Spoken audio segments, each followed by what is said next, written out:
بسم اللہ الرحمن الرحیم۔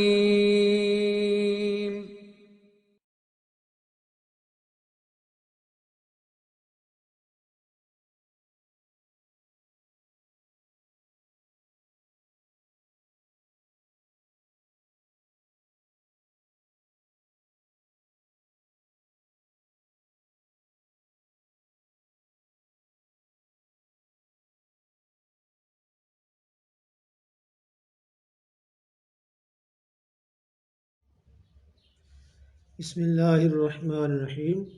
ماہ شعبان المعظم کی 15ویں رات کو شب برات کہا جاتا ہے۔ شب کا معنی ہے رات اور برات کا معنی بری ہونا اور تعلق کو قطع کرنا ہے۔ چونکہ شب برات کو مسلمان توبہ کر کے گناہوں سے اپنے تعلق کو ختم کر لیتے ہیں، توڑ دیتے ہیں، قطع کر لیتے ہیں، اور اللہ تعالیٰ کی رحمت سے بے شمار مسلمان جہنم سے نجات پاتے ہیں۔ اس لیے اس رات کو شب برات کہتے ہیں۔ اس رات کو لیلۃ المبارکہ یعنی رحمت نازل ہونے والی رات بھی کہا جاتا ہے۔ جلیل القدر تابعی ہیں حضرت عطاء بن یسار رضی اللہ تعالیٰ عنہ، آپ فرماتے ہیں لیلۃ القدر کے بعد شعبان المعظم کی 15ویں رات سے افضل کوئی دوسری رات نہیں ہے۔ لطائف المعارف صفحہ 145 میں اسی طرح ہے۔ میرے دوستو، جس طرح مسلمانوں کے لیے زمین میں 2 عیدیں ہیں، اسی طرح فرشتوں کے لیے آسمان میں 2 عیدیں ہیں، ایک شب برات اور دوسری شب قدر۔ جس طرح مومنوں کی عیدیں عید الفطر اور عید الاضحیٰ ہیں، مگر فرشتوں کی عیدیں رات کو ہیں، اور رات کو ان کی عیدیں اس لیے ہیں کہ فرشتے رات کو سوتے نہیں، جبکہ آدمی رات کو سوتے ہیں۔ اس لیے مسلمانوں کی، انسانوں کی عیدیں دن کو ہیں۔ غنیۃ الطالبین میں اسی طرح ہے۔ میرے بزرگوں، میرے دوستو، ارشاد باری تعالیٰ، قسم ہے اس روشن کتاب کی، بے شک ہم نے اسے برکت والی رات میں اتارا، بے شک ہم ڈر سنانے والے ہیں، اس میں بانٹ دیا جاتا ہے ہر حکمت والا کام۔ سورہ دخان ہے۔ اس رات سے مراد شب قدر ہے یا شب برات۔ ان آیات کی تفسیر میں حضرت اکرمہ رضی اللہ تعالیٰ عنہ اور بعض دیگر مفسرین نے بیان فرمایا ہے کہ لیلۃ المبارکہ سے 15ویں شعبان کی رات مراد ہے۔ اس رات میں زندہ رہنے والے، فوت ہونے والے اور حج کرنے والے سب کے ناموں کی فہرست تیار کی جاتی ہے، اور جس کی تکمیل میں ذرا بھی کمی بیشی نہیں ہوتی۔ اس روایت کو ابن جریر، ابن منذر اور ابن ابی حاتم نے بھی لکھا ہے۔ اکثر علماء کرام کی رائے یہ ہے کہ مذکورہ فہرست کی تیاری کا کام لیلۃ القدر میں مکمل ہوتا ہے، اگرچہ اس کی ابتدا 15ویں شعبان کی رات سے ہوتی ہے۔ ما ثبت من السنہ میں اسی طرح ہے۔ علامہ قرطبی مالکی رحمۃ اللہ علیہ فرماتے ہیں کہ ایک قول اس طرح ہے کہ ان امور کے لوح محفوظ سے نقل کرنے کا آغاز شب برات سے ہوتا ہے اور اختتام لیلۃ القدر میں ہوتا ہے۔ الجامع الاحکام القرآن جلد نمبر 6 میں اسی طرح ہے۔ یہاں پر ایک شبہ یہ پیدا ہوتا ہے کہ یہ امور تو پہلے ہی سے لوح محفوظ میں تحریر ہیں، پھر اس شب میں ان کے لکھے جانے کا کیا مطلب ہے؟ اس کا جواب یہ ہے کہ یہ امور بلا شبہ لوح محفوظ میں تحریر ہیں، لیکن اس شب میں مذکورہ امور کی فہرست لوح محفوظ سے نقل کر کے ان فرشتوں کے سپرد کر دی جاتی ہے جن کے ذمہ یہ امور ہیں۔ ام المؤمنین حضرت عائشہ الصدیقہ رضی اللہ تعالیٰ عنہا ایک روایت فرماتی ہیں کہ رسول اکرم صلی اللہ تعالیٰ علیہ وسلم نے فرمایا، عائشہ کیا تم جانتی ہو کہ شعبان المعظم کی 15ویں رات کو کیا ہوتا ہے؟ میں نے عرض کیا، یا رسول اللہ صلی اللہ تعالیٰ علیہ وسلم آپ فرمائیے۔ تو رسول اللہ صلی اللہ تعالیٰ علیہ وسلم نے ارشاد فرمایا، آنے والے سال میں جتنے بھی پیدا ہونے والے ہوتے ہیں وہ سب اس شب میں لکھ دیے جاتے ہیں، اور جتنے آئندہ سال مرنے والے ہوتے ہیں وہ بھی اس رات میں لکھ دیے جاتے ہیں، اور اس رات میں لوگوں کے سال بھر کے اعمال اٹھائے جاتے ہیں، اور اس رات میں لوگوں کا مقررہ رزق اتارا جاتا ہے۔ مشکوٰۃ شریف میں اسی طرح ہے۔ حضرت عطاء بن یسار رضی اللہ تعالیٰ عنہ فرماتے ہیں کہ شعبان المعظم کی 15ویں رات میں اللہ تعالیٰ ملک الموت کو ایک فہرست دے کر حکم فرماتا ہے کہ جن جن لوگوں کے نام اس میں لکھے ہیں ان کی روحوں کو آئندہ سال مقررہ وقتوں پر قبض کرنا ہے۔ تو اس شب میں لوگوں کے حالات یہ ہوتے ہیں کہ کوئی باغوں میں درخت لگانے کی فکر میں ہوتا ہے، تو کوئی شادی کی تیاری میں مصروف ہوتا ہے، کوئی کوٹھی بنگلہ بنوا رہا ہوتا ہے، حالانکہ ان کے نام مردوں کی فہرست میں لکھے جا چکے ہوتے ہیں۔ مصنف عبدالرزاق جلد 4 اور ما ثبت من السنہ میں اسی طرح موجود ہے۔ حضرت عثمان بن محمد رضی اللہ تعالیٰ عنہ سے ایک روایت ہے کہ رسول اکرم صلی اللہ تعالیٰ علیہ وسلم نے فرمایا کہ ایک شعبان المعظم سے لے کر دوسرے شعبان المبارک تک لوگوں کی زندگی منقطع کرنے کا وقت اس رات میں لکھا جاتا ہے، یہاں تک کہ انسان شادی بیاہ کرتا ہے اور اس کے بچے پیدا ہوتے ہیں، حالانکہ اس کا نام مردوں کی فہرست میں لکھا جا چکا ہوتا ہے۔ شعب الایمان للبیہقی میں اسی طرح ہے۔ چونکہ یہ رات گزشتہ سال کے تمام اعمال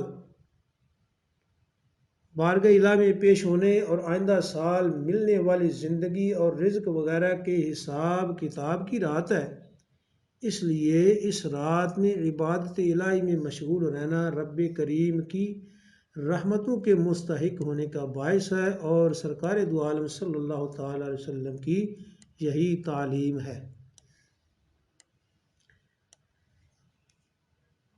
شب برات کی خصوصیات میں سے ایک خصوصیت اس کی یہ ہے کہ اس رات میں اللہ تعالیٰ اپنے فضل و کرم سے بے شمار لوگوں کی بخشش فرما دیتا ہے۔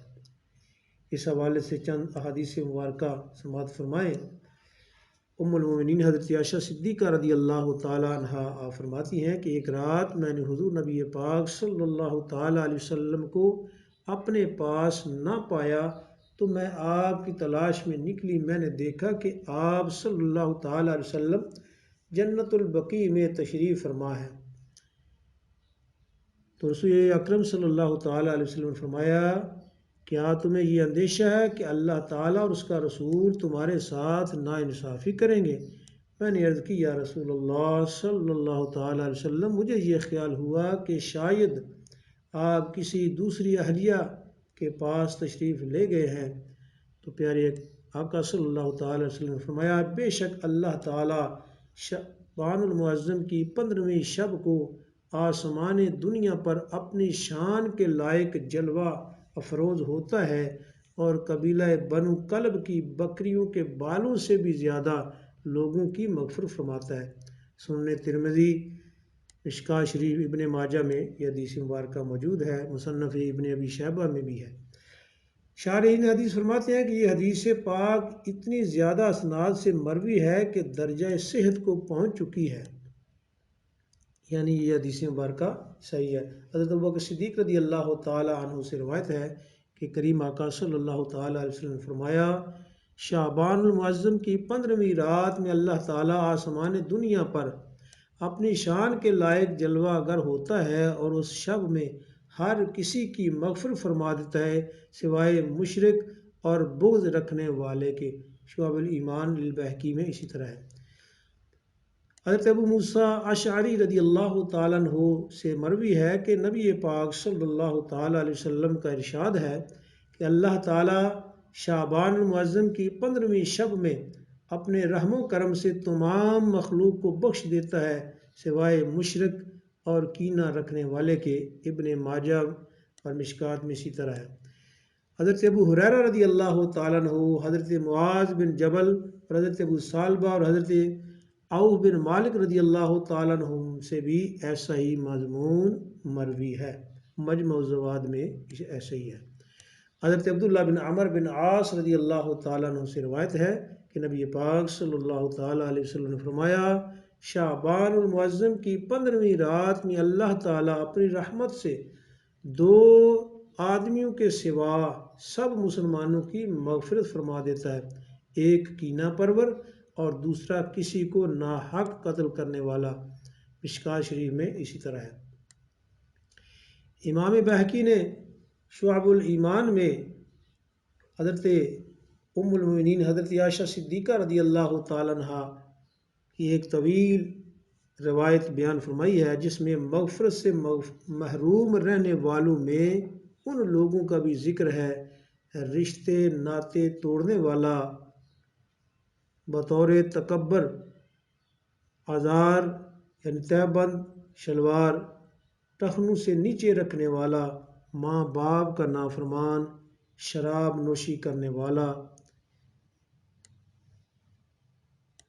حضرت ابو ہریرہ رضی اللہ تعالیٰ عنہ سے ایک روایت جو غنیۃ الطالبین میں مروی ہے، مذکور ہے، اس حدیث مبارکہ میں مزید ان لوگوں کا بھی ذکر ہے، جادوگر، کاہن، سود خور اور بدکار۔ یہ وہ لوگ ہیں کہ اپنے اپنے گناہوں سے توبہ کیے بغیر ان کی مغفرت نہیں ہوتی۔ بس ایسے لوگوں کو چاہیے کہ اپنے اپنے گناہوں سے جلد از جلد سچی توبہ کر لیں تاکہ یہ بھی شب برات کی رحمتوں اور بخشش و مغفرت کے حقدار ہو جائیں۔ ارشاد باری تعالیٰ ہوا ہے، اے ایمان والو، اللہ کی طرف ایسی توبہ کرو جو آگے کو نصیحت ہو جائے، یعنی توبہ ایسی ہونی چاہیے جس کا اثر توبہ کرنے والے کے اعمال میں ظاہر ہو اور اس کی زندگی گناہوں سے پاک اور عبادتوں سے معمور ہو جائے۔ اور حضرت معاذ بن جبل رضی اللہ تعالیٰ عنہ نے بارگاہ رسالت مآب صلی اللہ تعالیٰ علیہ وسلم نے عرض کیا، یا رسول اللہ صلی اللہ تعالیٰ علیہ وسلم، توبۃ النصوح کسے کہتے ہیں؟ تو آپ نے ارشاد فرمایا، بندہ اپنے گناہ پر سخت نادم اور شرمسار ہو، پھر بارگاہ الہی میں گڑ گڑا کر مغفرت مانگے اور گناہوں سے بچنے کا پکا ارادہ کر لے، تو جس طرح دودھ دوبارہ تھنوں میں داخل نہیں ہو سکتا، اسی طرح اس بندے سے گناہ بھی سرزد نہ ہوگا۔ تو یہ توبۃ النصوح ہے۔ تو دوستو، شب برات فرشتوں کو بعض امور دیے جانے اور مسلمانوں کی مغفرت کی رات ہے۔ اس کی ایک اور خصوصیت یہ ہے کہ یہ رب کریم کی رحمتوں کی اور دعاؤں کے قبول ہونے کی رات ہے، یعنی اس رات میں رب تعالیٰ اپنے بندوں کی دعاؤں کو قبول فرماتا ہے اور انہیں بخش دیتا ہے۔ حضرت عثمان بن ابی العاص رضی اللہ تعالیٰ عنہ سے روایت ہے کہ نبی پاک صلی اللہ تعالیٰ علیہ وسلم نے ارشاد فرمایا، جب شعبان المعظم کی 15ویں رات آتی ہے تو اللہ تعالیٰ کی طرف سے ایک اعلان ہوتا ہے کوئی مغفرت کا طلب کرنے والا؟ ہے کوئی بخشش مانگنے والا کہ اس کے گناہوں کو بخش دوں؟ ہے کوئی مجھ سے مانگنے والا کہ اسے عطا کروں؟ اس وقت اللہ تعالیٰ سے جو مانگا جائے وہ ملتا ہے، وہ سب کی دعا قبول فرماتا ہے سوائے بدکار عورت اور مشرک کے۔ شعب الایمان للبہقی میں اسی طرح ہے۔ اور حضرت علی رضی اللہ تعالیٰ عنہ سے روایت ہے کہ غیب بتانے والے آقا مولا صلی اللہ تعالیٰ علیہ وسلم نے فرمایا، جب شعبان المعظم کی 15ویں رات ہوتی ہے تو رات کو قیام کرو اور دن کو روزہ رکھو، کیونکہ غروب آفتاب کے وقت سے ہی اللہ تعالیٰ کی رحمت آسمان دنیا پر نازل ہو جاتی ہے۔ اور اللہ تعالیٰ ارشاد فرماتا ہے کہ ہے کوئی مغفرت طلب کرنے والا کہ میں اسے بخش دوں، ہے کوئی رزق مانگنے والا کہ میں اس کو رزق عطا کر دوں، ہے کہ مصیبت میں مبتلا تو میں اسے مصیبت سے نجات دے دوں۔ یہ اعلان طلوع فجر تک ہوتا رہتا ہے۔ ابن ماجہ میں اسی طرح ہے۔ اس حدیث مبارکہ میں اللہ تعالیٰ کی طرف سے مغفرت و رحمت کی ندا کا، یعنی مغفرت و رحمت کے اعلان کا ذکر ہے۔ اگرچہ یہ اعلان ہر رات میں ہوتا ہے، شب برات کی خاص بات یہ ہے کہ اس میں ندا غروب آفتاب ہی سے شروع ہو جاتی ہے۔ گویا کہ صالحین اور شب بیدار مومنوں کے لیے تو ہر رات شب برات ہے، مگر یہ رات خطا کاروں کے لیے رحمت و عطا اور بخشش و مغفرت کی رات ہے۔ اس لیے ہمیں چاہیے کہ اس رات میں اپنے گناہوں پر نادم ہو کر چند آنسو بہا کر رب کریم سے دنیا و آخرت کی بھلائی مانگ لیں۔ اس شب رحمت خداوندی ہر پیاسے کو سیراب کر دینا چاہتی ہے اور ہر منگتے کی جھولی گوہر مراد سے بھر دینے پر مائل ہوتی ہے۔ بقول اقبال، رحمت الہی یہ اعلان کرتی ہے، ہم تو مائل با کرم ہیں کوئی سائل ہی نہیں، راہ دکھلائیں کسے کوئی راہ روے منزل ہی نہیں۔ شب برات میں خود نبی پاک صلی اللہ تعالیٰ علیہ وسلم نے بھی جب شب بیداری فرمائی ہے، اس رات کو حضور نے اللہ کی عبادت کرتے ہوئے گزارا ہے، اور دوسروں کو بھی شب قدر کی رات کو اللہ کی عبادت اور ذکر و فکر میں گزارنے کی تلقین فرمائی ہے۔ نبی پاک صلی اللہ تعالیٰ علیہ وسلم کا مبارک ارشاد جو اوپر مذکور ہوا ہے کہ جب شعبان کی 15ویں رات ہو تو شب بیداری کرو اور دن کو روزہ رکھو۔ اس ارشاد مبارکہ کی تعلیم میں علماء اہل سنت، عوام اہل سنت کا ہمیشہ سے یہ معمول رہا ہے کہ اس رات میں شب بیداری کا اہتمام کرتے چلے آئے ہیں۔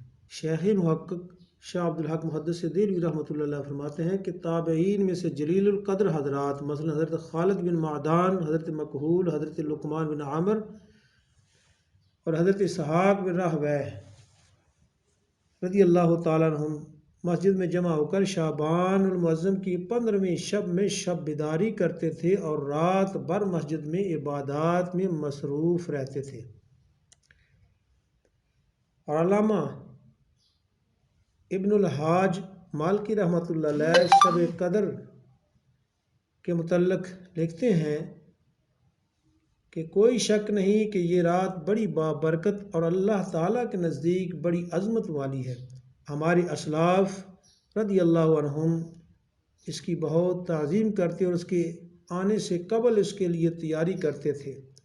پھر جب یہ رات آتی تو جوش و جذبے سے اس کا استقبال کرتے اور بڑی مستعدی کے ساتھ اس رات میں عبادت کیا کرتے تھے، کیونکہ یہ بات ثابت ہو چکی ہے کہ ہمارے اسلاف شاعر اللہ کا بہت احترام کیا کرتے تھے۔ المدخل جلد 1 میں اسی طرح ہے۔ مذکورہ بالا حوالوں سے یہ بات ثابت ہوتی ہے کہ اس رات میں مسجد میں جمع ہو کر عبادات میں مشغول رہنا اور اس رات کو شب بیداری کا اہتمام کرنا تابعین کرام کا طریقہ رہا ہے۔ شیخ عبدالحق محدث دہلوی رحمۃ اللہ علیہ فرماتے ہیں کہ اب جو شخص شعبان المعظم کی 15ویں رات کو شب بیداری کرے تو یہ فعل احادیث کی مطابقت میں بالکل مستحب ہے۔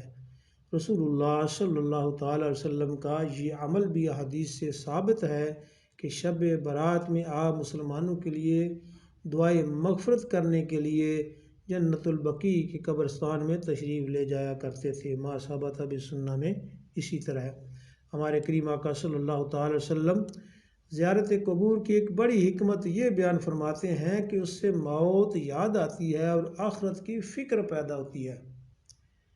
زیارت قبور کے دلائل و فوائد سے متعلق تفصیلی گفتگو ایک کتاب ہے مزارات اولیاء اور توسل، اس میں آپ ملاحظہ فرمائیں شب برات میں زیارت قبور کا واضح مقصد یہی ہے کہ اس مبارک شب میں ہم اپنی موت کو یاد کریں تاکہ گناہوں سے سچی توبہ کرنے میں آسانی ہو۔ یہی شب برات کو جاگ کر گزارنے کا اصل مقصد ہے۔ یہی شب برات کی رات کو جاگ کر گزارنے کا اصل مقصد ہے۔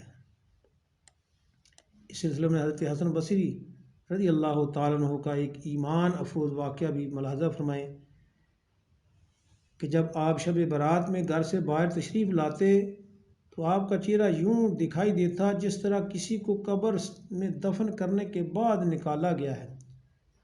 آپ سے اس کا سبب پوچھا گیا تو آپ نے فرمایا، خدا کی قسم میری مثال ایسے ہے جیسے کسی کی کشتی سمندر میں ٹوٹ چکی ہو اور وہ ڈوب رہا ہو اور اپنے بچنے کی اسے کوئی امید نہ ہو۔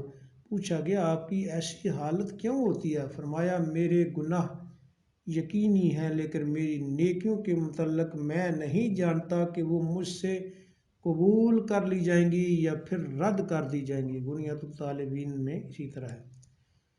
اللہ اکبر کبیرہ، نیک و متقی لوگوں کا یہ حال ہے جو ہر رات شب بیداری کرتے ہیں اور ساری رات اللہ کی عبادت کرتے ہوئے گزار دیتے ہیں اور تمام دن اطاعت الہی میں گزارتے ہیں، جبکہ اس کے برعکس بعض لوگ ایسے کم نصیب ہیں، بد نصیب ہیں جو اس مقدس رات میں بھی فکر آخرت اور عبادت و دعا میں مشغول ہونے کی بجائے مزید لہو و لعب میں مبتلا ہو جاتے ہیں، آتش بازی، پٹاخے اور دیگر ناجائز امور میں مبتلا ہو کر وہ اس مقدس رات کا تقدس پامال کرتے ہیں۔ حالانکہ آتش بازی اور پٹاخے نہ صرف ان لوگوں اور ان کے بچوں کی جان کے لیے خطرہ ہیں بلکہ ارد گرد کے لوگوں کی جان کے لیے بھی خطرے کا باعث بنتے ہیں۔ ایسے لوگ مال برباد اور گناہ لازم کا مستحق ہیں۔ ہمیں چاہیے کہ ایسے لغو کاموں سے خود بھی بچیں اور دوسروں کو بھی بچائیں اور بچوں کو سمجھائیں کہ ایسے لغو کام اللہ تعالیٰ اور اس کے پیارے حبیب صلی اللہ علیہ وسلم کی ناراضگی کا سبب ہوتے ہیں۔